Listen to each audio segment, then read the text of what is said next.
So, did you catch the news lately about those polar ice caps? Well, back on 4/30, April 30th, NASA came out with a report about those polar ice caps and what's been happening over the last 16 years. Oh my goodness. Take a look at that.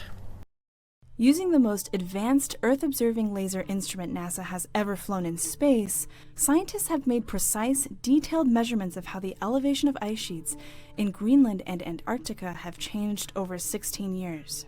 We can actually see some processes at a scale that's almost long enough to tell us about the climate in those two places. Scientists took ice sheet elevation measurements from 2003, overlaid data from 2019, and analyzed where the datasets intersected in order to see where ice was lost or gained.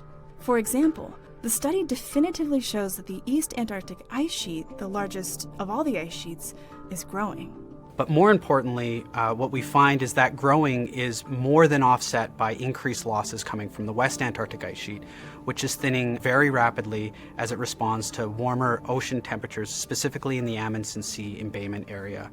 The West Antarctic side, we're seeing strong thinning on the ice shelves, which is causing drawdown on the inland ice, on the grounded ice upstream. Most of that is being caused because of changes in ocean heat flux underneath the ice shelves, which is causing them to thin.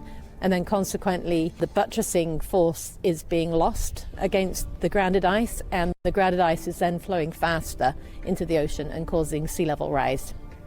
In Greenland, we're seeing different signatures. Again, in the center of the ice sheet in the plateau, we're seeing increased accumulation, so there is a slight increase in mass in the center, but the overall signal for Greenland is one of thinning, and that is being caused by ocean and atmospheric signals acting all around the edges of Greenland.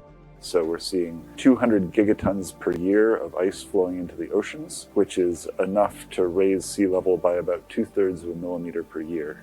Combine that with the almost 118 gigatons lost in Antarctica, and sea level has risen a total of 14 millimeters over the 16-year period due to ice sheet melt. It may seem small, but the small changes add up. What we expect by the end of the century is, on the order of 2, 3, maybe 4 feet of sea level rise. And because we have all of our infrastructure that is built around the coasts, we have a lot of vulnerability to a meter change in sea level rise. The potential impact from sea level rise is one critical motivation for the continued study of the mechanics driving the changes in the ice sheets. If we can understand those mechanisms and how they've played out over the last 30 years, well, then we can start to look and think about how will those ice sheets respond to what we project the climate to be into the future.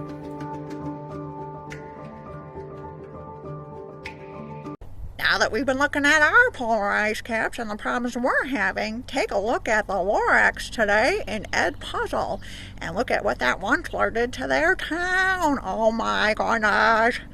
Ugh, such a shame. Anyway, you'll be responding to a Padlet. Oh, listen.